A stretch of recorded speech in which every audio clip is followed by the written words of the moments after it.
ঠাণ্ডাৰ দিনত নাৰিকল তেলৰ লগত এই দুটা বস্তু মিলাই আপোনালোকে মুখত 3 দিন লগাই চাব। মুখৰ ছালখন উজ্জ্বল হ'ব, বগা হ'ব, কোমল হ'ব, নিমজ হৈ যাব, বয়সৰ চাপ দূৰ হ'ব, স্কিনখন টাইট কৰি ৰাখিবলৈ সহায় হ'ব। আৰু নাৰিকল তেল যদি আপোনালোকে ৰেগুলাৰ ব্যৱহাৰ কৰে তেতিয়াহ'লে 50 বছৰ বয়সতো আপোনালোকৰ স্কিনখন 30 বছৰীয়া যেন দেখিব। হাই ফ্ৰেণ্ডছ, আপোনালোক সকলোকে মোৰ অসমীয়া সঁচাই চেনেলৰ নতুন এটা ভিডিঅ'ৰ মাজলৈ স্বাগতম জনাইছোঁ। আহক নাৰিকল তেলৰ এই ৰিমেডিটো ৰাতি খোৱাৰ আগত কেনেকৈ কৰিব লাগে চাওঁ বোলো।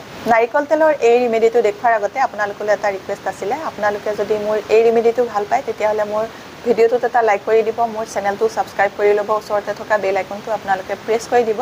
তেতিয়াহে মোৰ আহিবলগীয়া সকলোবোৰ ভিডিঅ'ৰ নটিফিকেশ্যন আপোনালোকলৈ সোনকালে যাব আৰু আপোনালোকে সোনকালে মোৰ ভিডিঅ'বোৰ চাবলৈ পাব। আহক এই ৰিমেডিটো কেনেকৈ লগাব লাগে চাওঁ বোলো। খোৱাৰ আগত আপোনালোকে প্ৰথমতে স্কিনখন ক্লিন কৰি ল'ব লাগিব আৰু ক্লিন কৰিবলৈ হ'লে মই নাৰিকল তেলৰে এটা খুব বঢ়িয়া ক্লিনজাৰ এতিয়া আপোনালোকক বনাই দেখুৱাম। এই ক্লিনজাৰটো বনাবলৈ কি কি বস্তু লাগে, কেনেকৈ বনাব লাগে চাওঁ বোলো। এই ক্লিনজাৰটো বনাবলৈ প্ৰথমে আমাক লাগিব নাৰিকল তেল। নাৰিকল তেলেৰে খুব বঢ়িয়া এটা ক্লিনজাৰ এতিয়া মই আপোনালোকক বনাই দেখুৱাম। এতিয়া মই নাৰিকল তেল ল'লোঁ এচামুচৰ জোখাৰে আৰু সেই নাৰিকল তেলৰ লগত এতিয়া মই ল'ম এয়া মৌ। মোৰ মৌখিনি এনেকুৱা ডাঠ হৈ গ'ল কিয় নাজানো আৰু। এতিয়া মই মৌ লৈছোঁ আধা চামুচৰ জোখাৰে। নাৰিকল তেলৰ লগতে মৌটো ভালকৈ মিক্স কৰি ল'ব লাগিব। মৌ মিক্স হৈ যোৱাৰ পাছত এতিয়া মই আনিছোঁ নেমু। নেমুত প্ৰচুৰ পৰিমাণে ভিটামিন চি থকাৰ বাবে আমাৰ স্কিনৰ কাৰণে বহুত বেছি ভাল হয় আৰু যিসকলৰ আপোনালোকৰ ড্ৰাই স্কিন আপোনালোকে নেমু ব্যৱহাৰ নকৰি ইয়াতে অকণমান বিলাহী ৰস মিক্স কৰিব। ড্ৰাই স্কিনৰ সকলে বিলাহী ৰস মিক্স কৰিলেও হ'ব, মই নেমুৱে দিছোঁ কাৰণ মোৰ স্কিনখন বেছি ড্ৰাই স্কিন নহয়।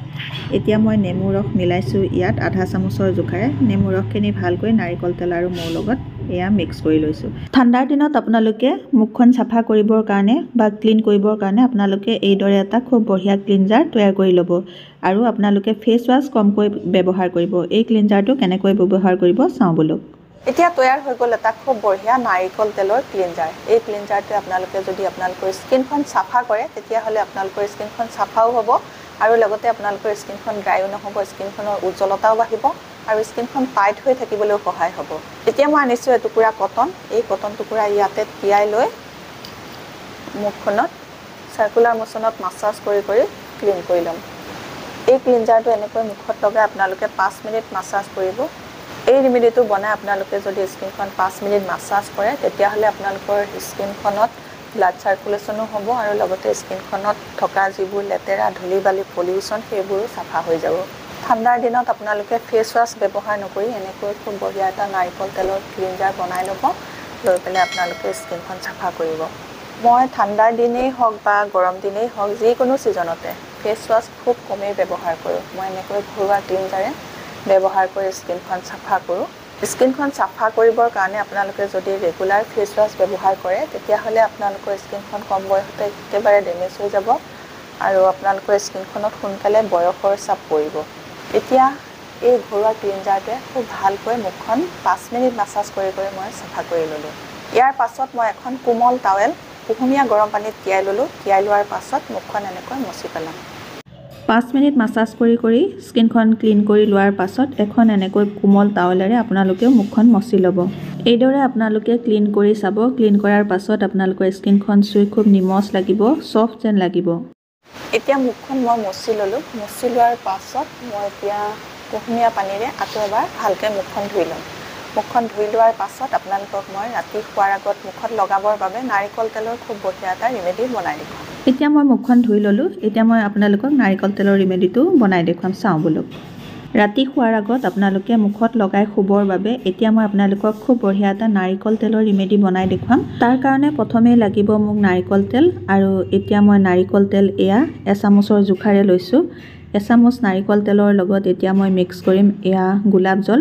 গোলাপ জল মোক লাগিব এতিয়া 2 চামুচৰ জোখাৰে। গোলাপ জল আৰু নাৰিকল তেল দুইটা বস্তু আপোনালোকে মিক্স কৰি ল'ব। এচামুচ নাৰিকল তেলৰ লগত 2 চামুচ গোলাপ জল মিক্স কৰি ল'ব।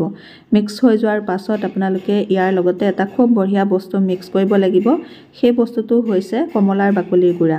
এই কমলাৰ বাকলিৰ গুড়াত প্ৰচুৰ পৰিমাণে ভিটামিন চি পোৱা যায়। ভিটামিন চিটো আমাৰ স্কিনৰ কাৰণে বহুত বেছিকৈ ভাল হয়। ভিটামিন চিয়ে আমাৰ স্কিনৰ ক'লা ডাৰ্ক স্পট দূৰ কৰিব পাৰে, স্কিনখনৰ গ্লো বঢ়াব পাৰে, স্কিনখনৰ বলিৰেখা দূৰ কৰিব পাৰে, বয়সৰ চাপ দূৰ কৰিব পাৰে। নাৰিকল তেল আৰু গোলাপ জলৰ লগত আপোনালোকে কমলাৰ বাকলিৰ গুড়াটো এনেকৈ ভালকৈ মিক্স কৰি 10 মিনিট এনেকৈ ৰাখি থৈ দিব। 10 মিনিটৰ পাছত এইখিনি এয়া দেখিছেনে ফুলি গৈছে অকণমান। নাৰিকল তেল আৰু গোলাপ জললে এই কমলাৰ বাকলিৰ গুড়াৰ যিটো গুণ সেইটো গুচি আহিলে এতিয়া মই এটা বাতি পাতি লৈছোঁ, এখন চেকনি পাতি লৈছোঁ। তাৰ পাছত মই এইখিনি চেকি ল'ম। চেকি পেলাই সীতাটো পেলাই দিম আৰু ইয়াৰ যিটো ৰসটো সেইটো মই ব্যৱহাৰ কৰিম। এতিয়া মই এয়া এনেকৈ উলিয়াই লৈছোঁ ৰসটো। আপোনালোকে এখন চেকনিৰ সহায়ত চেকিব পাৰে, নহ'লে এখন কাপোৰৰ সহায়ত চেকিব পাৰে। এইখিনি বস্তুৰ লগতে এতিয়া মই আৰু দুবিধ বস্তু মিক্স কৰিম। এতিয়া মই ইয়াতে মিক্স কৰিম এয়া বাদাম ৰগন তেল। এই বাদাম ৰগন তেলটো আমাৰ স্কিনৰ কাৰণে বহুত বেছিকৈ ভাল হয়। ই আমাৰ স্কিনৰ পৰা বয়সৰ চাপ দূৰ কৰিব পাৰে আৰু আমাৰ স্কিনখনত খুব ধুনীয়া গ্লো বঢ়াব পাৰে। স্কিনৰ ক'লা দাগ দূৰ কৰিবলৈ এই তেলটো বহুত বেছিকৈ ভাল হয়। এতিয়া মই ইয়াৰ লগতে এই তেলটো ভালকৈ মিক্স কৰি ল'লোঁ আৰু ইয়াৰ পৰিমাণটো মই 6-7 টোপাল মানৰ জোখাৰেহে লৈছোঁ। এতিয়া মই ইয়াৰ লগতে মিক্স কৰিম vitamin E capsule. Vitamin E capsule এটা মই ইয়াৰ লগতে মিক্স কৰি ল'ম। এইটো মই 3 দিনমানৰ কাৰণেহে বনাইছোঁ আৰু যদি বেছিকৈ বনোৱা হয় ইয়াৰ পৰিমাণবোৰ বঢ়াই ল'ব লাগিব। এটা ভিটামিন ই কেপচুলৰ অইলটো মই ইয়াতে এয়া মিলাই ল'ম। খুব ভালকৈ আপোনালোকে মিলাই ল'ব, কাৰণ ভিটামিন ই কেপচুলৰ অইলটো খুব ডাঠ হয়। মিলাওঁতে অকণমান সময় লাগিব, আপোনালোকে ভালকৈ নিমিহলালৈকে ভালকৈ মিলাই থাকিব। এতিয়া মোৰ এয়া মিক্স হৈ গ'ল। মিক্স হৈ যোৱাৰ পাছত এইটো খুব বঢ়িয়া এটা ৰাতি শোৱাৰ আগত লগাবৰ বাবে নাৰিকল তেলৰ ৰিমেডি তৈয়াৰ হৈ গ'ল। এই ৰিমেডিটো স্কিনত কোন সময়ত কেনেকৈ লগাব লাগে সেইটো মই আপোনালোকক ভিডিঅ'টো পিছলৈ দেখুৱাই আছোঁ, চাই যাব। এতিয়া তৈয়াৰ হৈ গ'ল এইটো খুব বঢ়িয়া এটা ৰাতি মুখত লগাই শুবৰ বাবে নাৰিকল তেলৰ ৰিমেডি।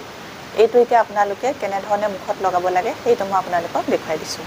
প্ৰথমতে আপোনালোকে এই ৰিমেডিটো ডটকৈ আপোনালোকে গোটেই মুখখনতে ভালকৈ লগাই ল'ব। লগাই লোৱাৰ পাছত আপোনালোকে ভালকৈ মাছাজ কৰিব লাগিব।